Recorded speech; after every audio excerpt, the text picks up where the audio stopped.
Hello, my friends. Let's start this one from the positive news coming from the occupied Crimea. And what could be more positive than demolishment of the Russian military? Yes, once again, Ukrainian primary unit, which is a very capable unit of the Ukrainian drone army, was very precise in hitting Russian military infrastructure. So this is, for example, S-400 radar of the Russian air defense. Well, I guess this one was at least damaged. Then the next one we have RLS, so also radar P-18 system was hit. Here's the highway on the route to this facility. Also radars, RLS 55.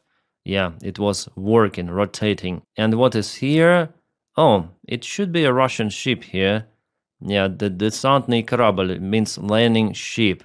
Landing ship was hit, and there were some of the shots from the ship. But anyways, you see that the strike was pretty much precise, so at least this one was damaged. I think that this ship was operating because of the thermal trace in the engine compartment where the power plant is located. Even though it was parked, maybe it is even Sevastopol. And this is one more video. It shows the kaboom of the Russian oil storage in occupied Luhansk region. Some of the oil tanks or maybe fuel tanks, they're already on fire, as you might see, so there were numerous of the strikes. And here is one more oil facility somewhere, but this video doesn't have the focus to show precise details. Well, anyways, as you might see, Ukrainian drone operators are very successful, even far behind the front line, disturbing all of the branches of the Russian army. Supplies, communications, surveillance, everything of that are the targets for Ukrainian drones. As well as yesterday, Moscow was a target. There were multiple of the kabooms, and Russians, as you might see, even deployed this mobile gun group very close to Kremlin. This is the Kremlin wall behind. Well, here I don't see even a good aiming equipment, nothing really. So I wonder about the potential success of this group, and this vehicle is clearly not a Bukhanka van.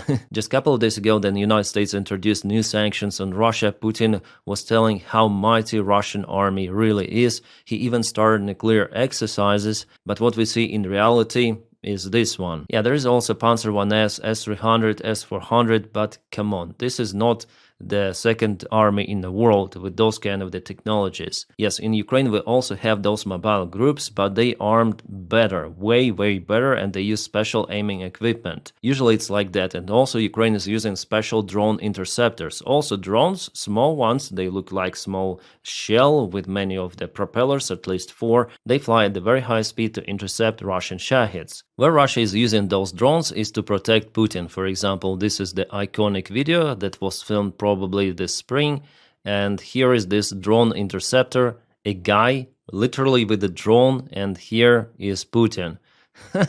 Those tools are not widely spread in Russia still, but in Ukraine it's a usual thing to operate those drones to repel Russian attacks. Just the day before yesterday, 9 of the Russian Shahid drones were shot down with the help of those drone interceptors in Kiev. And this is the oil storage in the Moscow's region of Serpukhov, so the Russian air defense was just partially successful. Ukrainian drones managed to hit several of the targets even inside Moscow city.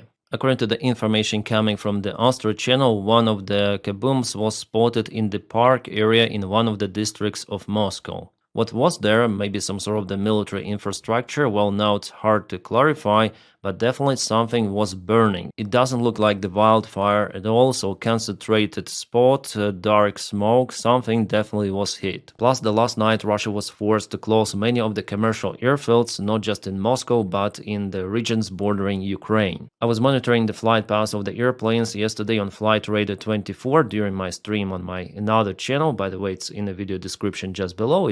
I call it a trash channel, so I just go there with the streams about any sort of the topic. So we saw how the Russian airplanes circumnavigated around huge, vast areas of Russia. So not just Ukraine hits the part of the Russian infrastructure on the ground, but also it influences the Russian economy. For the last couple of days, Ukraine hits the Russian dam in Belgorod region. The dam was damaged, and now the level of the water storage goes down. More water is going to the local rivers. And it is a tactical move that the Ukrainian army is using to defend the front lines in Kharkiv region. Let me show you the map to explain everything. I already reported yesterday and the day before yesterday that Russians start to propel in Vovchansk. For example, we also have the deep state military map update, so now we see the Russian army movement. All of that is happening in the northern region of the Kharkiv Oblast, which is bordering Belgorod. And here you can see this river of Donets that goes from Belgorod region to Ukraine, and also the part of the water goes to Vovchansk. It is a river of Vovcha, and this is the river of Donets.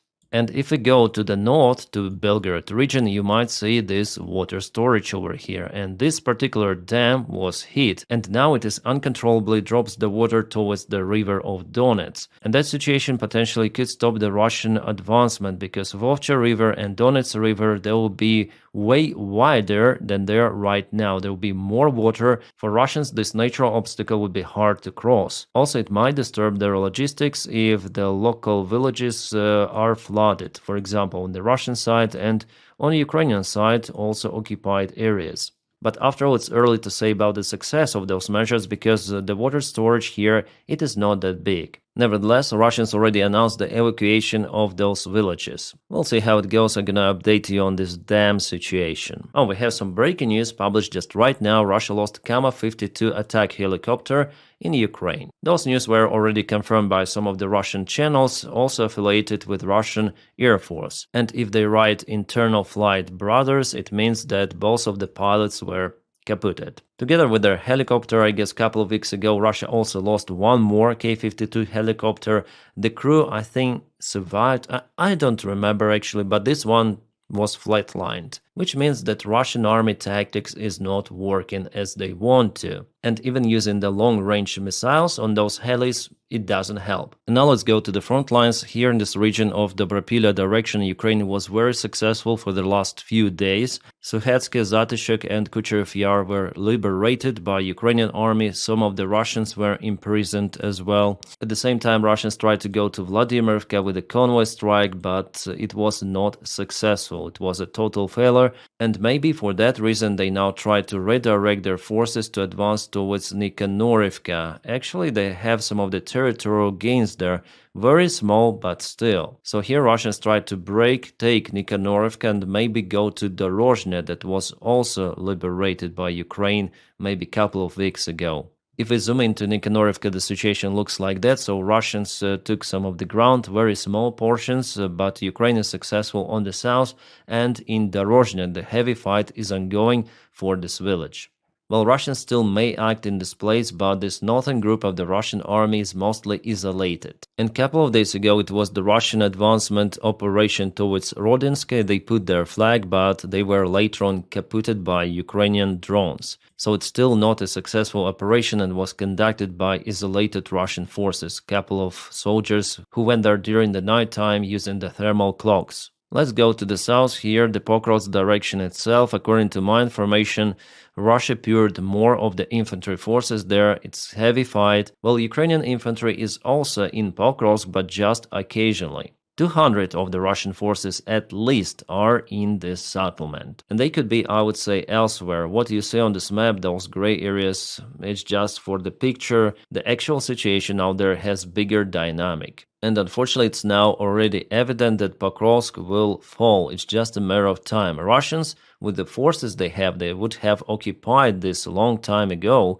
but Ukrainian drones and Ukrainian infantry make it not that quick for Russians. I expected Russians to occupy Pokrovsk the last winter, and here we go with a new winter of 2025 and 2026, and still Russians are not capable to take the settlement. The main plus for Ukraine that it's not going to be the second Bakhmut with tremendous losses. No, Ukraine will just withdraw the forces from Pokrovsk, that's it. Ukraine is actually already doing it just little by little, but the destiny of Pokrovsk, well, it's vivid, it's evident that Russians will take it. This year, well, maybe, or maybe the next year, also the same destiny goes for Mirnograd. Plus for Kupiansk too, because Russian forces are already in the central part of this city. And compared to Pokrovsk, I would say that the defense of Kupiansk was not organized properly. It tells a lot about robust defense lines that Ukraine was capable to build in Donbass, but not in Kharkiv region. So Russians went here way faster compared to Pokrovsk.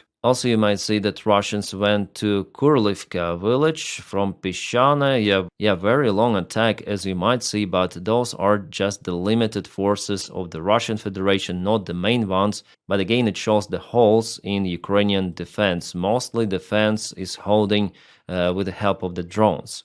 And speaking in general about the situation for Ukraine in this particular direction, knowing that there is an Oskil river here and all of the bridges were already cut by Russians, well, honestly, it looks like Kherson for Russians in 2022, but now it's for Ukrainians in Kupiansk region. Without supplies and with the main supply lines cut, Ukraine will be forced to retreat from this region. It's 100% also. I would now concentrate to put some of the pontoon bridges to evacuate the forces even right now, because after all it could be very late, because if Russians go in a close proximity to the river, they might cause Ukraine more losses, and after all Ukraine will have to give all of those territories to Russia for the temporary Russian control as occupied territories. Here I don't see the reason for Ukraine to stay there and to defend this territory for a very extensive time, because supplies are basically cut. Without supplies you cannot defend this area, it is already evident. So the best thing, as I see it, is to concentrate to defend this shore of the Oskil River, including Kupiansk city. I mean, it will fall also for Russians, but Ukraine still might disturb Russian logistics to supply the city, because Russians crossed the Oskil River and they created this bridgehead. Without this one, they cannot really control this city properly. So maybe it's the good thing to be focused on this area. Yeah, Ukraine tried to counterattack here, but it was a very stupid counterattack in attempt to cut Russian supplies here with a couple of the vehicles. The proper variant is to build defense and use lots of the drones, artillery, aviation, as we may see here, and avoid direct confrontations with Russians performing those kind of the straightforward attacks into the bottlenecks, really. But this area, yeah, Ukraine will not keep it. It's already evident. And those are not just my words. Military analytics and our volunteers, they say about this difficult situation in Kupiansk, and they compared to Kherson for Russia in 2022. I would agree with that comparison. Definitely looks similar. Plus, if you go to Dnipropetrovsk region, every day Russia moves there. So it was yesterday, it is today. Russia offenses in Zaporizhia, Dnipropetrovsk and Donetsk. And they are very, very close to Pokrovsk already. You see, Novoalexandrivka. How far is that? Well, you don't see the numbers probably, but it's less than 10 kilometers. And let's check out like 3 months ago, yeah, October, September, August. Well, let's take August the 1st. It was like that. And today it's like that. It shows that the Ukrainian defense is unable to stop the Russian army advancement. Despite some of the defense lines built, well, here we have some of the war obstacles, hills. They slow down the Russian offensive, but they do not stop it. The situation here is very complicated, and unfortunately it seems like Ukrainian military command in charge of this location is not competent. Do you think that Kadyrov is just a TikToker? No, Valentin Manko, one of the commanders of Ukrainian army, does this stupid shit literally on TikTok. What the fuck is happening? He even looks like the guy from the Kadyrov army. Well, luckily he's not the commander of this entire region, but still he is a commander. And today on his freaking TikTok he published the military maps. I mean real maps with the secret information. Yeah, lovely dog, but here we have some of the maps and you may analyze them. Our volunteers are in shock. What the fuck is happening? Why this idiot posts everything of that on TikTok? I rarely comment, but what the fuck is that? So I think this idiot should be dismissed, at least from his position. He even posted the TikTok with a tactical map on this interactive board with all of the locations of the Ukrainian army, of the Russian army. Well, what can I say? Our enemy is very happy. A biggest Ukrainian volunteer also mentioned this idiot, and who propels him out there in command in Ukrainian army? Because there was the information that someone wants to put Manko as the commander of the Ukrainian assault forces. It's crazy. Well, here he points out the location of Dnipropetrovsk Oblast, Donetsk and Zaporizhia, the very important direction, crucial for Ukraine. Plus, he leaked the secret information from iPad where the positions of Ukraine, like detailed positions of Ukrainian armed forces are published, so this guy should be not just dismissed but also prosecuted, and if Ukrainian commander Syrskyi doesn't do anything with that guy, it means that he is incompetent himself. Yeah, many our soldiers and volunteers, they're just in shock about that guy. Who the hell put him in charge? It's a big question, and the way how he communicates with audience, blah blah blah, suka nahuy, something like that, it's beyond stupidity. Judging on his rhetorics, actions, and everything, he should not be a commander of Ukrainian army. But the dog is nice, yeah. The only thing good about him is the dog. And you might say, oh, Dennis, you shouldn't say such bad things towards Ukrainian commanders. We should say just good stuff about Ukraine. No, I say truth because the less those incompetent commanders are out there in Ukrainian army, the more Ukrainian soldier lives could be saved. And I use my channel, my social media for that purpose, to improve Ukrainian army, for our guys not to be trapped or flatlined because of the incompetence of Ukrainian army command. At least we can influence that. And it is not just me, as you saw, yeah? Many of the Ukrainian volunteers, many military guys, they are against that type of the Ukrainian commanders, and hopefully that particular one will be dismissed for his stupid TikToks. It's crazy. We blame Kadyrov, yeah? We make fun about Kadyrov army, but doing the same stuff, even worse, putting secret documents out there on TikTok, Commander Manko should decide whether he is a TikToker or commander after all. Well, I think it's too late, he should be dismissed. Well, at least I will do everything for those commanders not to be in the Ukrainian army. Also, if we compare that map that was shared by that particular individual to the current situation on the front lines from the deep state military map, well, I might say that it's a little different. Maybe that TikTok was recorded before, or maybe that map doesn't reflect the actual Russian territorial gains. That reminds me what happened in Gerasimov headquarters. Then his map showed huge Russian territorial gains, which is absolute nonsense. And yeah, indeed, it's the Zaporizhia, Dnipropetrovsk and Donetsk direction, the most sensitive nowadays for Ukrainian army defense, because Russia propels there fast compared to other regions of Ukraine. Alright, Russians published the video of how they demolish Ukrainian RST. Well, actually it was a decoy and it is already visible. Ukraine makes those decoys on its own. They're usually being towed to the place, and here it was no explosion, nothing, just a carton vehicle. But sometimes Russians could be successful, especially using Iskander missiles. Those are very hard to intercept. Well, here they didn't hit RST or something, but some of the Ukrainian vehicles. So this was the position of 1 to 3, at least, of the vehicles of Ukrainian army. All of them were destroyed by Iskander. Alright, to some of the political news, but they're also touching Ukraine and Russia. Let's listen to Donald Trump's comment on Putin's nuclear exercise. Russia said this week that they've tested a new missile that can go more than 8,000 miles. Is that saber-rattling for you? What is that? They know we have a nuclear submarine, the greatest in the world, right off their shores. So, I mean, it doesn't have to go 8,000 miles. And they're not playing games with us. We're not playing games with them either. We test missiles all the time. But, you know, we do have a submarine, a nuclear submarine. We don't need to go 8,000 miles. And I don't think it's an appropriate thing for Putin to be saying either, by the way. He ought to get the war ended. A war that should have taken 1 week is now in its soon 4th year. That's what he ought to do instead of testing missiles. So you heard that this nuclear blackmail, it simply failed. No one believes Putin any longer that he potentially could use or can use the nuclear weapons against Western countries. Clearly, Putin wanted to threaten West after sanctions were applied. He went to the military headquarters wearing the military uniform, telling about the Wunderwaffe cruise missile Burevestnik, capable to fly forever, for a long distance. You know, it has a nuclear engine, it has a nuclear warhead, it has everything nuclear, double nuclear, triple nuclear. And that was clearly the message of Putin towards Donald Trump that, come on, Donny, I'm a strong guy here, I'm Putin. But Donald, he didn't take the bite. Actually, I'm quite surprised that Donny implemented those sanctions on Russia and how he behaves now with Putin.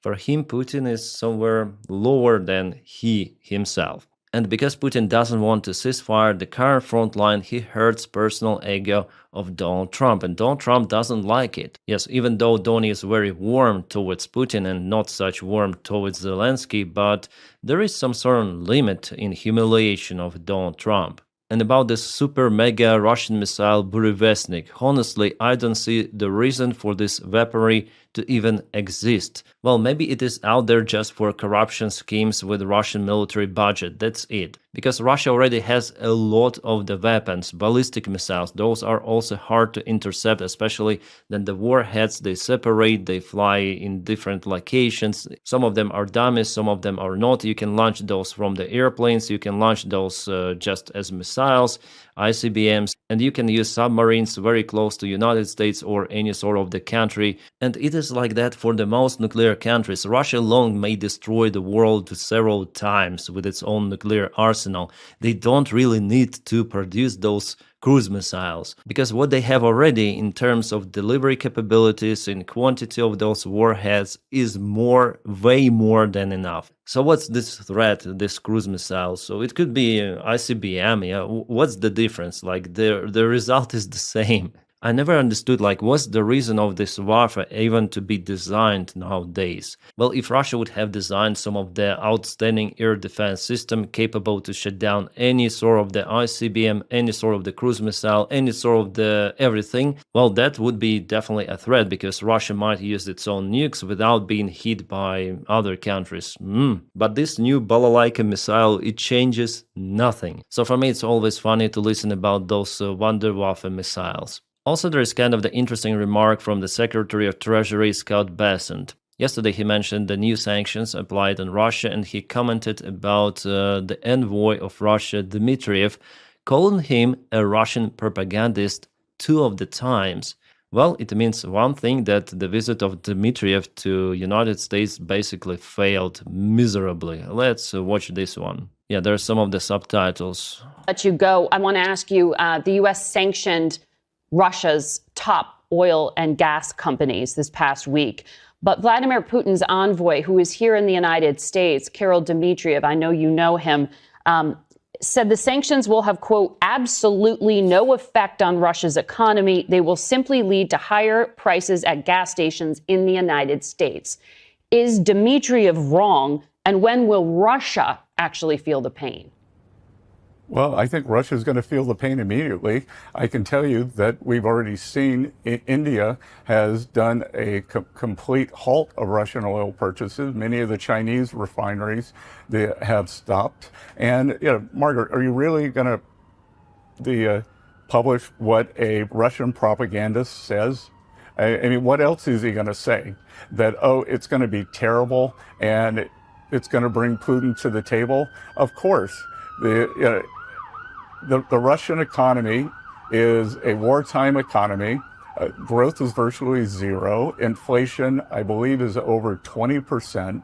And everything we do is going to bring Putin to the table. It's oil that funds the Russian war machine, and I think we can make a substantial dent in his profits. Yeah, actually, it's a little longer. I mean, this remark interview, we saw just a part of it. Then journalist asked Bessent, okay, Dmitriev, you say he's a Russian propagandist, but he's like officially appointed figure, and he was coordinating efforts with Witkov, so he was like confirmed by the Donald Trump's administration. But Scott Bessent again called him the Russian propagandist the second time. It's crazy. So as for me, the huge, absolutely great mistake was done by Dmitriev. Then he went to the United States and he said that sanctions will not influence the Russian economy at all. They'll have absolutely no effect on the Russians' economy. This is the undermining of the Trump's efforts to finish this war. If you tell that what Trump does is useless, it basically angers Donald Trump even more. And you know what? There are some of the signals that the United States of America are working to increase those sanctions or apply new sanctions for Russians to really feel what it could be. And those sanctions, they definitely might harm Russia quite a lot. I wonder why they were not introduced in February 2022, and we see them just right now. But it's great that they were introduced. Yeah, of course, Russia may bypass those after some time, and China still continue to cooperate with Russia. It is their strategic partnership, but sanctions may definitely harm Russian, even military production. The Moscow Times referred to the original sources of the Russian Federation and statistics of the military production, saying that economy has lost its last slack. Military production in Russia has begun to decline.